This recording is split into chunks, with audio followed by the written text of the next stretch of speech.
میرا سانس بری طرح سے اکھڑ رہا تھا۔ میں بمشکل ہانپتے ہوئے منہ پر ہاتھ رکھے الماری میں چھپ کر کمرے کا منظر دیکھ رہی تھی۔ میرا دل اس قدر تیزی سے دھڑک رہا تھا کہ میں دھڑکتے دل کی آواز اپنے کانوں میں سن سکتی تھی۔ وہ حبشی مرد باہر ہی کھڑا تھا۔ وہ کبھی بستر کے نیچے دیکھتا، کبھی دیوار میں لگی الماری کھول کر مجھے ڈھونڈ رہا تھا۔ اس کے چہرے پر ایک شیطانی مسکراہٹ پھیلی ہوئی تھی۔ مجھے یقین تھا کہ اب اس کا رخ اسی الماری کی جانب ہوگا جہاں میں چھپی ہوئی تھی، اور وہی ہوا۔ جو ہی اس نے الماری کی جانب رخ کیا تو میری روح فنا ہو گئی۔ اس کالے حبشی کے ہاتھ میں ایک کالا ناگ تھا جو پھن پھیلا کر اسی جانب دیکھ رہا تھا، مگر تبھی ایک جھٹکے سے الماری کھلی اور وہ مجھے قہر بھری نظروں سے دیکھ رہا تھا۔ اور پھر اس حبشی نے میرے سلائی کیے ہوئے مردانہ کپڑوں کے چرچے پورے علاقے میں پھیلے ہوئے تھے۔ جو ایک بار مجھ سے اپنا سوٹ سلائی کرواتا تھا، پھر وہ برانڈڈ اور مہنگے بوتیکس کو بھی بھول جاتا تھا۔ میرے ہاتھوں میں مہارت ایسی تھی، مجھے اپنی صلاحیت اور ہنر پر بے پناہ ناز تھا۔ میرے سلائی کیے ہوئے مردانہ کپڑے بالکل کسی برانڈڈ بوتیک سے لائے ہوئے لگتے تھے، اسی لیے کئی ڈیزائنر بوتیک والے مجھے اپنی بوتیک میں رکھنے کے خواہش مند تھے۔ میں اپنی مرضی کے پیسے اپنی مرضی سے وصول کرتی تھی۔ وقت کے ساتھ ساتھ میرے ہاتھوں میں اور صفائی آتی گئی اور مجھ میں تھوڑا بہت غرور بھی آتا چلا گیا۔ مجھے جہاں فائدہ لگتا میں وہیں کام کرتی تھی، اور اب تو مردوں سے منہ مانگی قیمت لے کر ان کے کپڑے سلائی کیا کرتی تھی۔ ابھی میرے پاس تقریباً 5 سوٹ پڑے تھے جو کہ سلائی کر کے مجھے اس ہفتے میں دینے تھے۔ اس کے علاوہ میں ایک بوتیک کے لیے بھی ہر ماہ کچھ سوٹ سلائی کر کے دیا کرتی تھی۔ میں نے ایک نظر اپنے اس ٹوٹے دیواروں میں دراڑیں پڑے کمرے میں ڈالی جو کہ چاروں جگہ سے دراڑوں کا شکار ہو چکا تھا۔ میں نے ایک ٹھنڈی سانس خارج کی، پھر سوچنے لگی کہ اس ماہ جتنے بھی پیسے بنے ان سے اپنے کمرے کی مرمت تو ضرور ہی کرواؤں گی۔ انہی سوچوں میں مگن ایک مردانہ سوٹ سلائی کرنے میں مصروف تھی کہ دروازے پر دستک ہوئی۔ میں نے اپنی چھوٹی بہن کو آواز دی کہ جا کر دروازے پر دیکھو، مگر تبھی میری امی اٹھیں اور دروازہ کھولنے کے لیے چلی گئیں۔ نہ جانے دروازے پر کون تھا، ایک پل کو تو بالکل خاموشی سی چھا گئی۔ میں کپڑے سلائی کرنے میں مصروف تھی، تبھی مجھے کمرے میں ایک بھاری بھرکم قدموں کی چاپ سنائی دی۔ وہ قدموں کی چاپ سن کر میں نے فوراً نظریں اٹھا کر دروازے کی جانب دیکھا۔ ایک پل کو سامنے کھڑے شخص کو دیکھ کر میں ششدر ہو کر کھڑی ہو گئی۔ سامنے ایک دیو ہیکل شخص کھڑا تھا جس کا قد تو شاید 6 فٹ سے بھی اوپر کا محسوس ہوتا تھا۔ وہ بہت ہی موٹا اور سیاہ فام تھا۔ وہ اس قدر سیاہ اور کالی رنگت کا مالک تھا کہ مجھے تو یہ گمان ہونے لگا کہ وہ خالص افریقہ کا کوئی کالا حبشی ہے جو یہاں آ گیا ہے۔ اس کے موٹے موٹے بھدے سے نین نقش، سیاہ رنگت، پھر اس پر اس شخص کی مکروا سی مسکراہٹ دیکھ کر سب سے پہلے مجھے اپنے دوپٹے کا خیال آیا تھا جو میں نے گرمی اور حبس کی وجہ سے اتار کر سائیڈ پر رکھ دیا تھا۔ میرے لیے وہ شخص بالکل اجنبی تھا۔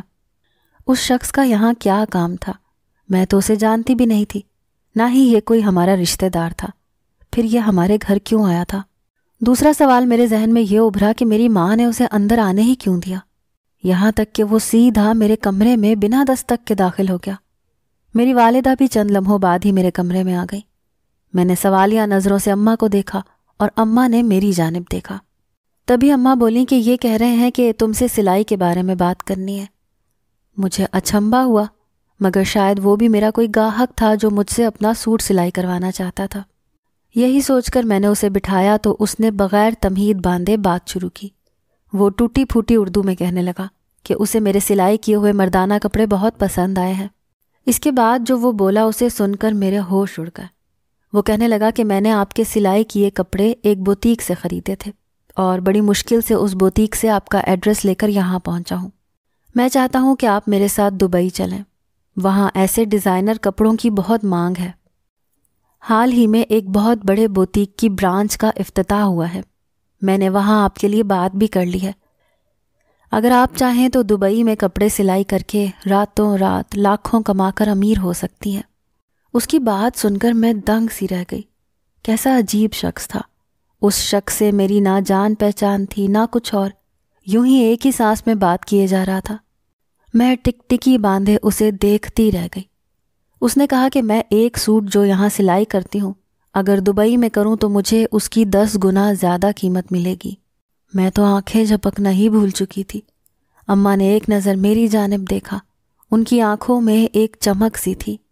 بے شک اس کی باتیں ہم جیسے غریب اور ضرورت مندوں کے لیے دلچسپی کا باعث تھیں، مگر میں ایک غیر شخص پر آنکھیں بند کر کے اعتبار نہیں کر سکتی تھی۔ میں نے اس سے جان چھڑوانا چاہی کہ مجھے زیادہ کا لالچ نہیں ہے، میں پاکستان میں رہ کر اپنا گزر بسر کر لوں گی۔ مگر تبھی اس سیاہ فام شخص نے ایک اچٹتی سی نظر میرے اس گھر پر ڈالی جس کا پینٹ جگہ جگہ سے اتر چکا تھا۔ دیواروں میں کئی بڑے سوراخ ہو چکے تھے۔ ایک دو طوفان اور آتے تو ہمارا گھر شاید زمین بوس ہو جاتا۔ اس نے ایک نظر چاروں طرف ڈالی، پھر بولا، آپ ایسے گزر بسر کریں گی؟ کیا آپ نہیں چاہتی کہ آپ اس بوسیدہ مکان کو چھوڑ کر نئے عالی شان محل جیسے گھر میں رہیں؟ آپ کو جو موقع ملا ہے وہ ہر کسی کو نہیں ملتا، اور آپ جیسی اور آپ سے بہتر ہنر کی لڑکیاں مجھے بآسانی مل جائیں گی۔ آپ سوچ سمجھ کر مجھے جواب دے سکتی ہیں۔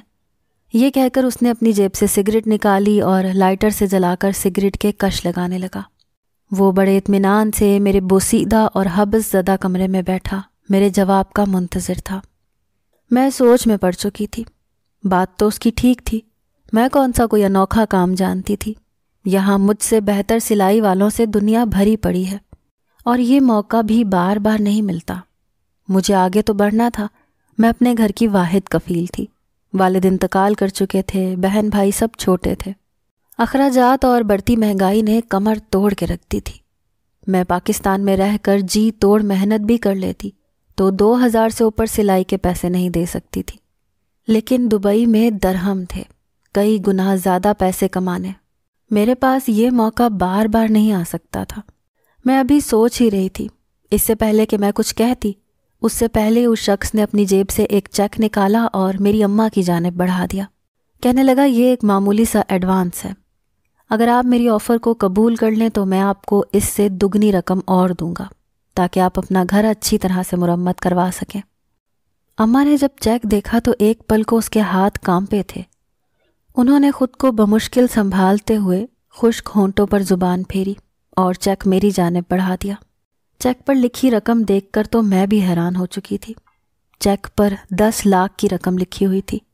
میں برجستہ بڑی حیرت سے اسے دیکھا۔ اس شخص نے تو مجھے ابھی ہی 10 لاکھ دے دیے تھے۔ میرے دل میں لالچ جاگا۔ میری ماں کا بھی کچھ ایسا ہی حال تھا۔ مجھے لگا شاید یہی آخری موقع ہو اپنی قسمت سنوارنے کا۔ اس سے پہلے ہی میری امی بول پڑیں کہ بھائی صاحب، میری بیٹی دبئی ضرور جائے گی، آپ بس اس کے جانے کا انتظام کر دیں۔ اماں کی جلد بازی پر میں ساکت رہ چکی تھی۔ وہ شخص تو خوشی سے پھولے نہیں سما رہا تھا۔ وہ وہاں سے باقی کے معاملات طے کرنے کے لیے جا چکا تھا، جبکہ میں امی کو دیکھنے لگی۔ میرے ہاتھ میں بیٹھے بٹھائے 10 لاکھ روپے آ چکے تھے، مگر وہ شخص اتنی بڑی رقم ہمیں دے کر کیوں گیا تھا؟ اتنی رقم تو شاید میں پہلی دفعہ دیکھ رہی تھی۔ ابا کے مرنے کے بعد اپنی چاروں بہنوں اور چھوٹے بھائی کی ذمہ داری مجھ پر آ چکی تھی۔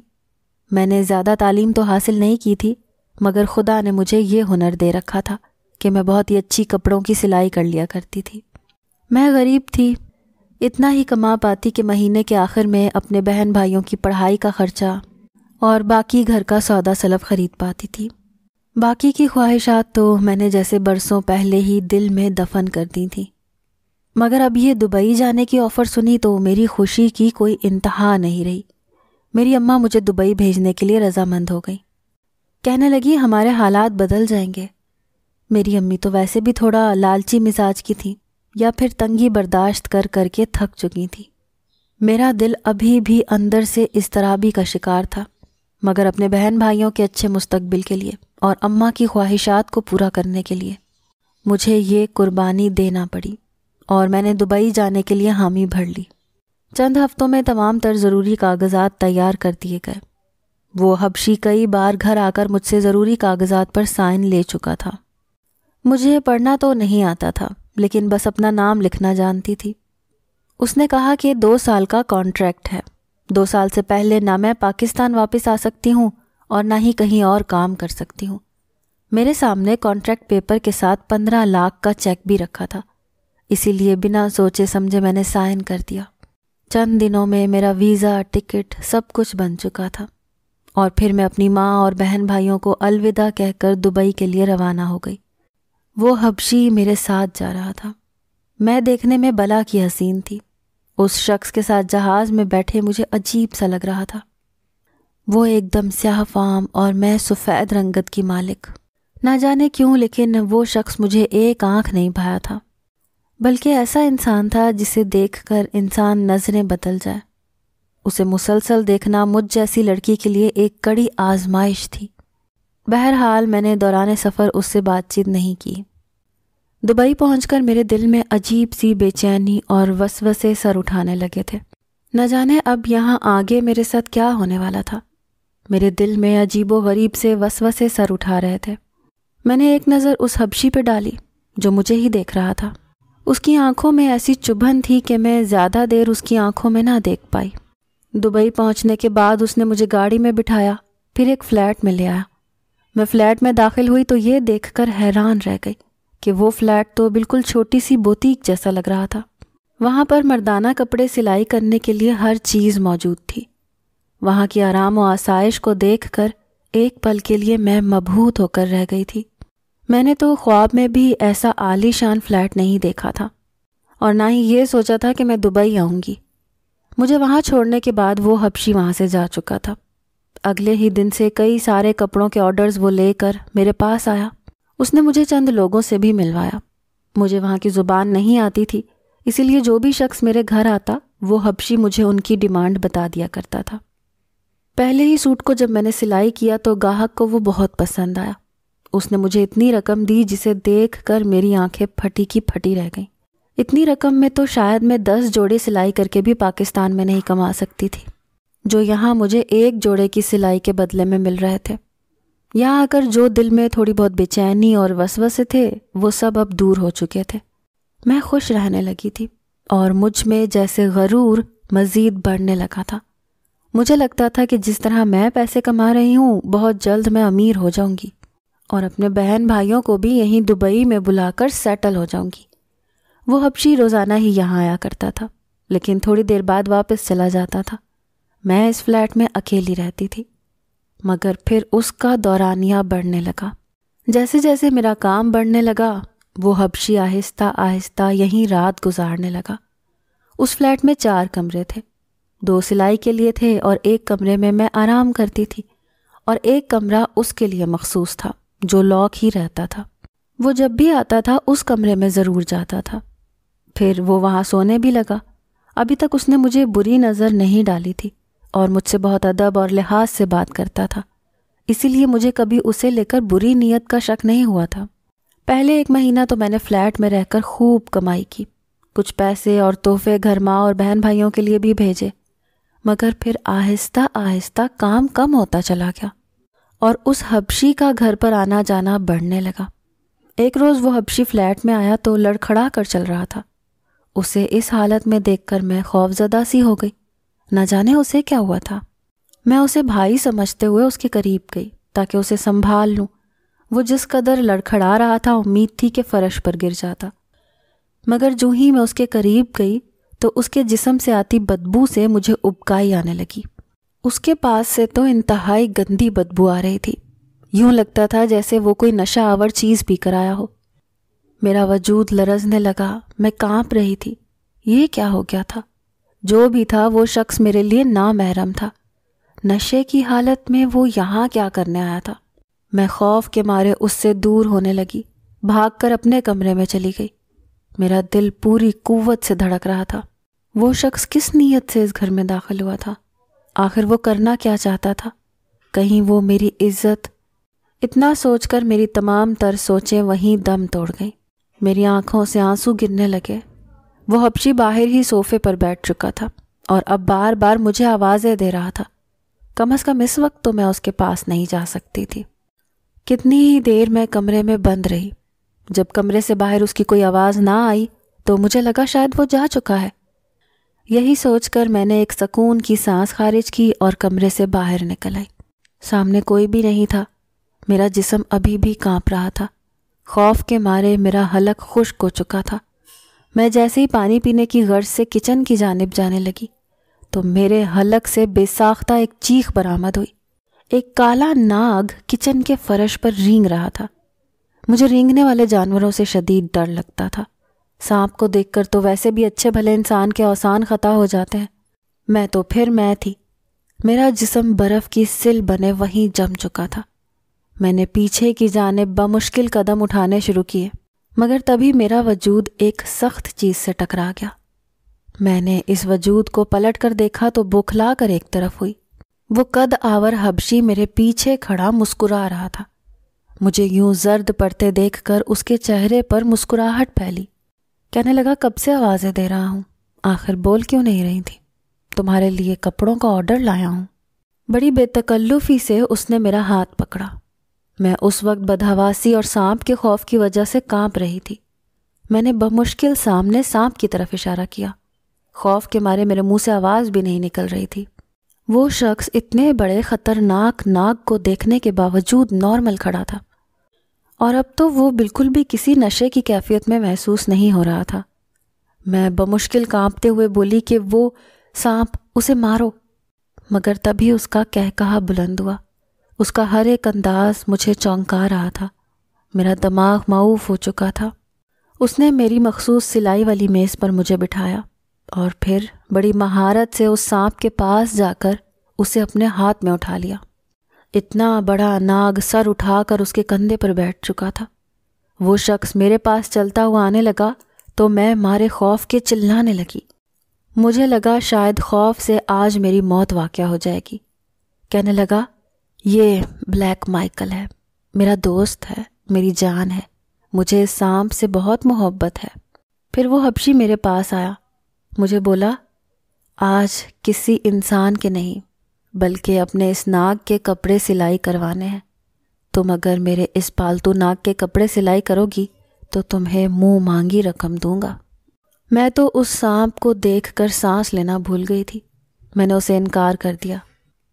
وہ کہنے لگا، تم کیوں ڈر رہی ہو؟ یہ پالتو ہے، تمہیں کچھ نہیں کہے گا۔ میں تمہیں اس کے سوٹ کی سلائی پاکستانی 3 لاکھ دوں گا۔ 3 لاکھ سن کر میں خاموش ہو گئی۔ ابھی کل ہی میری والدہ سے میری بات ہوئی تھی۔ مجھ سے چھوٹی بہن کا بہت اچھی جگہ سے رشتہ آیا تھا، لیکن وہ شادی جلدی مانگ رہے تھے۔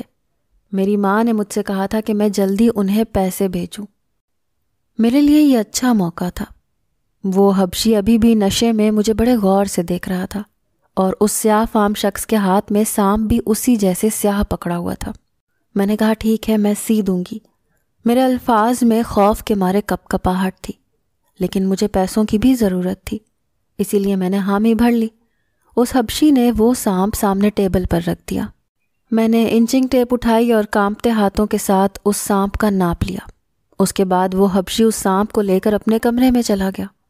میں خوف کے مارے اے سی میں بھی ٹھنڈے پسینے سے شرابور ہو چکی تھی، لیکن میں نہیں جانتی تھی کہ میری آزمائشوں کا سلسلہ شروع ہو چکا تھا۔ رات کو جب میں اپنے کمرے میں سو رہی تھی تو مجھے یوں محسوس ہوا جیسے کوئی چیز میرے وجود کے ساتھ لپٹی ہوئی ہے۔ جیسے ہی میں نے آنکھیں کھولیں تو سانس لینا بھول گئی۔ وہ کالا ناگ میرے وجود کو اپنی لپیٹ میں لیے ہوئے تھا۔ خوف کے مارے میں چلا بھی نہیں پا رہی تھی۔ کمرے کی دستک پر وہ سانپ مجھ سے پیچھے ہٹ گیا۔ میں نے بمشکل اٹھ کر کمرے کا دروازہ کھولا۔ سامنے وہی حبشی تھا۔ میں بے اختیار اس کے ساتھ لگ کر پھوٹ پھوٹ کر رونے لگی۔ مجھے اس وقت کچھ بھی سمجھ نہیں آ رہا تھا۔ سانپ کے خوف سے میری جان نکلی ہوئی تھی، لیکن میں نہیں جانتی تھی کہ میں کس مصیبت کو دعوت دے چکی ہوں۔ میرے ہوش اس وقت اڑے جب اس حبشی کی گرفت مجھ پر مضبوط ہوئی۔ میں نے ایک جھٹکے سے خود کو اس سے آزاد کیا، لیکن وہ میری طرف قدم بڑھانے لگا۔ کہنے لگا، اب وقت آ گیا ہے کہ وہ مجھ پر سچائی کو آشکار کر دے۔ میں اس کی بات سن کر متحیر ہوئی تھی کہ ایسی کون سی سچائی تھی۔ وہ میرے قریب آیا، مجھے دونوں بازوؤں سے پکڑ لیا، اپنا بدنما بھدا سیاہ چہرہ میرے چہرے کے قریب کیا اور بولا کہ وہ مجھ سے ملاقات کرنے سے پہلے بھی مجھے دیکھ چکا تھا۔ ایک بار وہ بوتیک سے کپڑے خرید رہا تھا، تب اس نے مجھے اس بوتیک کے آنر سے بات کرتے دیکھا تھا۔ میں اس وقت اس بوتیک کے آنر کو سلائی کے کپڑے دے کر اس سے پیسے لے رہی تھی۔ اسے میری سلائی سے کوئی غرض نہیں تھا، اسے تو بس مجھ سے غرض تھا۔ میرے حسین سراپے کو دیکھ کر وہ اپنے ہوش کھو بیٹھا تھا۔ میرے جاتے ہی اس نے میرا پیچھا کیا، میرا گھر دیکھا اور پھر اسی بوتیک کے آنر سے میرے بارے میں معلومات اکٹھی کی۔ میں غریب اور مجبور لڑکی تھی، اسی لیے اس نے میری مجبوری کی قیمت لگائی تھی۔ وہ کہنے لگا کہ وہ جانتا تھا کہ مجھے پڑھنا لکھنا نہیں آتا، اسی لیے اس نے مجھ سے پیپر میرج کے ڈاکیومنٹس پر سائن لیے تھے۔ قانونی طور پر وہ میرا شوہر تھا۔ اس بات نے میرے اعصاب پر دھماکہ کیا تھا۔ میں پھٹی پھٹی آنکھوں سے اسے دیکھ رہی تھی۔ وہ بڑی بے باکی سے میری طرف بڑھ رہا تھا۔ میرا تو یہ حال تھا کہ کاٹو تو لہو نہ نکلے۔ ایک تو وہ شخص غیر مسلم تھا، اس پر وہ اس قدر بدصورت تھا کہ میں اسے آنکھ بھر کر دیکھ نہیں سکتی تھی، اور وہ کیسا گھنونا کھیل میرے ساتھ کھیل چکا تھا۔ میں ہذیانی سی کیفیت میں مبتلا ہو چکی تھی۔ میں روتے ہوئے سر نفی میں ہلانے لگی۔ وہ مجھ پر ہنس رہا تھا، کہے لگا رہا تھا۔ میں نے اس کے سامنے ہاتھ جوڑ کر روتے ہوئے کہا کہ مجھے چھوڑ دے، میں اس کے ساتھ نہیں رہنا چاہتی۔ وہ میری بات سن کر کہنے لگا کہ مجھے ساری زندگی اسی کے ساتھ گزارنی ہے۔ میں چاہ کر بھی اس سے چھٹکارا حاصل نہیں کر سکتی، کیونکہ میں اسے پسند آ چکی ہوں۔ ورنہ کون بے وقوف شخص ہوگا جو 25 لاکھ صرف سلائی کے لیے ایڈوانس میں دے دے؟ میں تمہیں پوری قیمت ادا کر چکا ہوں، اسی لیے میں مزید تمہارے نخرے نہیں دیکھوں گا۔ وہ غضبناک لہجے میں کہہ رہا تھا۔ پھر مجھے ایک روسی لباس دے کر چلا گیا۔ کہنے لگا رات تک تیار رہنا، مجھے آج کی رات کوئی بدمزگی نہیں چاہیے۔ وہ جا چکا تھا اور میں یوں جیسے بے جان سا مجسمہ۔ کیسا گھٹیا کھیل کھیلا گیا تھا میرے ساتھ۔ میری مجبوری کو کس طرح سے اس شخص نے استعمال کیا تھا۔ یہ تو سچ ہے، کوئی بھی صرف سلائی کے لیے اتنی بڑی رقم نہیں دیتا۔ میں نے کیسے سوچ لیا کہ صرف کپڑے سلائی کروانے کے لیے وہ شخص مجھے دبئی لے کر جا رہا ہے۔ پہلے تو میں اپنی حماقت پر پھوٹ پھوٹ کر روئی، لیکن پھر سوچا کہ مجھے یہاں سے بھاگ جانا چاہیے۔ میں فوراً سے کھڑی ہوئی، کمرے سے باہر نکل گئی۔ میں نے جیسے اس فلیٹ کا دروازہ کھولا، وہ باہر سے لاکڈ تھا۔ میں نے دروازہ بجانا شروع کر دیا کہ کوئی دروازہ کھولے، میری مدد کرے۔ مجھے اس شخص سے نفرت ہے، میں اس کے ساتھ نہیں رہنا چاہتی۔ میں چیخ چیخ کر تھک چکی تھی، کوئی میری مدد کو نہیں آیا۔ میں لاؤنج کی کھڑکی کی طرف بڑھی تاکہ کھڑکی کے ذریعے سے بھاگ سکوں، لیکن وہ فلیٹ 10ویں منزل پر تھا، وہاں سے بھاگنے کا کوئی راستہ نہ تھا۔ میں ہر طرف سے مایوس ہو کر اپنے کمرے میں آ گئی۔ سامنے بیڈ پر ایک وائٹ نیٹ کا بے حد خوبصورت فراک رکھا تھا۔ میری آزمائش کے لیے ہر چیز موجود تھی، لیکن اس بدصورت شخص کا اپنے ساتھ تصور بھی مجھے کانپنے پر مجبور کر گیا تھا۔ میں کبھی بھی اس کی سنگت میں نہیں رہ سکتی تھی، اسی لیے میں نے خود کو ایک الماری میں چھپا لیا، کیونکہ رات ہو چکی تھی اور وہ کسی بھی وقت گھر آ سکتا تھا۔ جیسے ہی میں نے خود کو الماری میں چھپایا، مجھے باہر کے دروازے کے کھلنے کی آواز آئی۔ مجھے لگا کسی نے میرا دل مٹھی میں جکڑ لیا ہو۔ اس شخص کے اگلے لاہے عمل کا سوچ کر میرا سانس بری طرح سے اکھڑ رہا تھا۔ میں بمشکل ہانپتے ہوئے منہ پر ہاتھ رکھے الماری میں چھپ کر کمرے کا منظر دیکھ رہی تھی۔ میرا دل اس قدر تیزی سے دھڑک رہا تھا کہ میں دل دھڑکنے کی آواز اپنے کانوں میں سن سکتی تھی۔ وہ حبشی مرد باہر ہی کھڑا تھا۔ وہ کبھی بستر کے نیچے دیکھتا، کبھی دیوار میں لگی الماری کھول کر مجھے ڈھونڈ رہا تھا، بار بار مجھے پکار رہا تھا۔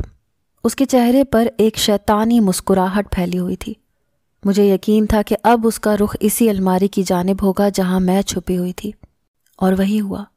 اس نے جو ہی الماری کی جانب رخ کیا تو میری روح فنا ہو گئی۔ اس کالے حبشی کے ہاتھ میں ایک کالا ناگ تھا جو پھن پھیلا کر اسی جانب دیکھ رہا تھا، مگر تبھی ایک جھٹکے سے الماری کھلی۔ وہ مجھے قہر بھری نظروں سے دیکھ رہا تھا، اور پھر اس حبشی نے میرا ہاتھ پکڑا، مجھے اس الماری سے باہر نکالا۔ مجھے کہنے لگا اگر تم چاہتی ہو کہ میں تمہارے ساتھ غیر انسانی رویہ نہ رکھوں تو جاؤ اور تیار ہو جاؤ۔ وہ خود بھی اس وقت بلیک پینٹ کوٹ میں ملبوس تھا۔ میں نے کہا میں مسلمان ہوں، تمہارے ساتھ تب تک کوئی رشتہ نہیں رکھ سکتی جب تک تم اسلام قبول نہیں کر لیتے، مجھ سے اسلامی طریقے سے نکاح نہیں کر لیتے۔ میری بات سن کر کچھ دیر وہ مجھے غور سے دیکھنے لگا۔ میں یہ جان چکی تھی کہ میرے پاس فرار کا کوئی راستہ نہیں بچا، اسی لیے اپنے ضمیر پر گناہ کا بوجھ لے کر اس بدنما شخص کے ساتھ نہیں رہ سکتی تھی۔ میری بات سن کر وہ کہنے لگا مجھے تمہاری بات منظور ہے، تم تیار ہو جاؤ، میں ابھی کسی مولانا کو لے کر آتا ہوں، تمہارے سامنے اسلام قبول کروں گا اور پھر تم سے نکاح کروں گا۔ پھر یہی ہوا، میں کسی بے جان مجسمے کی مانند اس کالے حبشی کے پسندیدہ لباس پہنے تیار کھڑی تھی۔ میرے سامنے وہ کلمہ گو ہوا اور اس کے سامنے میں نے بمشکل ایجاب و قبول کیا۔ میں اس کی سنگت میں ہی کمرے کے اندر داخل ہوئی۔ سامنے لگے آئینے میں جب میں نے خود کو اس کے پہلو میں دیکھا تو میرا دل دھاڑے مار مار کر رونے لگا۔ میں ایک نازک اور حسین سی لڑکی تھی اور وہ شخص مجھ سے بالکل برعکس تھا۔ مجھے بچپن میں سنی بیوٹی اینڈ دا بیسٹ کی کہانی یاد آنے لگی۔ میرے لیے وہ شخص ایک بیسٹ جیسا ہی تھا۔ اس شخص کے لیے یہ رات ارمانوں بھری تھی، لیکن میرے لیے ایک ناقابل برداشت اذیت۔ میں نے ایک چپ سی سادھ لی تھی۔ وہ بہت خوش تھا، میرے گھر والوں کو پیسے بھی بھیجتا تھا، میرا بھی بہت خیال رکھتا تھا، لیکن میں اسے اپنے دل میں جگہ نہیں دے پائی۔ میرے لیے اس کی سنگت صرف ایک اذیت تھی۔ میں اس سے بات چیت نہیں کرتی تھی، اس کی طرف دیکھتی نہیں تھی۔ میری شادی کو چند ماہ ہی گزرے تھے کہ جب مجھے ایک اور اذیت کی خبر سننے کو ملی کہ میں اس حبشی کے بچے کی ماں بننے والی ہوں۔ اس دن میں بے تحاشا روئی تھی۔ مجھے یوں بے کل سا دیکھ کر وہ چپ سا ہو گیا تھا۔ میں نے اس دن اس سے اپنی نفرت کا بھرپور اظہار کیا تھا۔ میں نے کہا مجھے تمہاری سنگت کی وجہ سے خود سے گھن آنے لگی ہے، کیونکہ تمہارا بچہ بھی تمہاری طرح بدصورت ہوگا۔ مجھے کہیں سے زہر لا دو، میرے لیے موت آسان ہے، لیکن تمہاری سنگت موت سے زیادہ دردناک عذاب ہے۔ میں غصے میں نہ جانے کیا کیا کہہ گئی تھی۔ وہ خاموشی سے میری بات سنتا رہا، پھر کمرے سے باہر نکل گیا۔ میں رو دھو کے اپنا سارا غبار نکال چکی تھی۔ اس کے بعد وہ شخص میرے سامنے نہیں آیا۔ وقت یوں ہی گزرنے لگا۔ جس طرح میں ہاسپٹل گئی، درد کی شدت سے مجھے لگا میں مر جاؤں گی۔ اس وقت میرا ہاتھ تھامے وہ مجھے تسلی دے رہا تھا۔ ڈاکٹر نے جب یہ کہا کہ یا تو وہ مجھے بچا سکتا ہے یا پھر بچے کو، تو اس نے کہا کہ میری بیوی کو کچھ نہیں ہونا چاہیے۔ اس کے بعد میں بے ہوش ہو چکی تھی۔ جب مجھے ہوش آیا تو میرے کانوں میں بچے کے رونے کی آواز سنائی دی۔ میں نے آنکھیں کھولیں، میرا بچہ بھی زندہ تھا اور وہ بہت خوبصورت تھا، لیکن وہ حبشی کہیں نہیں تھا۔ میں سسٹر سے اس کے بارے میں پوچھنے لگی تو وہ کہنے لگی کہ آپ کو بلڈ کی ضرورت تھی۔ آپ کے شوہر نے آپ کی خاطر اپنی بھی پرواہ نہیں کی۔ وہ صرف ایک خون کی بوتل دے سکتے تھے، لیکن انہوں نے آپ کو اپنی باڈی کا آدھا خون دے کر آپ کو زندگی بخشی ہے۔ ہمارے لاکھ منع کرنے پر بھی وہ آپ کو بچانے پر بضد تھے۔ اس وقت وہ ICU میں ہے۔ یہ سن کر پہلی بار میرا دل اس شخص کے لیے تڑپا تھا۔ میں فوراً سے اٹھی اور ICU میں آ گئی۔ وہ بیڈ پر آنکھیں بند کیے لیٹا تھا۔ آج نہ مجھے اس سے گھن آ رہی تھی، نہ ہی وہ مجھے بدنما لگ رہا تھا۔ سامنے لگی مشین اس کی ڈوبتی سانسوں کی خبر دے رہی تھی۔ میں روتے ہوئے اس کے ساتھ لگ گئی۔ اس نے ذرا سی آنکھیں کھولی تھیں۔ کہنے لگا، میں نے اپنی محبت کے چکر میں تمہاری خواہش کا خیال نہیں رکھا۔ مجھے لگا تھا میری محبت پا کر تم میری اس غلطی کو معاف کر دو گی، لیکن مجھے نہیں پتا تھا کہ تم مجھ سے اتنی نفرت کرتی ہو۔ اس کی آنکھوں سے آنسو بہہ رہے تھے۔ وہ کہنے لگا، میں کالا ضرور ہوں لیکن بے حس نہیں ہوں، ورنہ تم سے اپنی خواہش پوری کرنے میں اتنا وقت نہ لگاتا، نہ ہی دین اسلام قبول کرتا، لیکن میں تمہاری محبت پانا چاہتا تھا، بیوی بنا کر زندگی گزارنا چاہتا تھا، اسی لیے یہ سب کیا تھا۔ لیکن میرے مرنے کے بعد تم آزاد ہو جاؤ گی۔ میں نے کہا، مجھے تم سے کوئی شکایت نہیں ہے، میں نے ہی بظاہر تمہارے حسن کو دیکھا تھا، تم ایک اچھے انسان ہو، مجھے معاف کر دو۔ اس وقت اس حبشی کے چند دوست وہاں پہنچ گئے، اسے بلڈ ڈونیٹ کیا، اس کی جان بچ گئی۔ اس وقت میں نے یہ جانا کہ رنگ روپ اہمیت نہیں رکھتے، بس انسان کا انسان ہونا ضروری ہے۔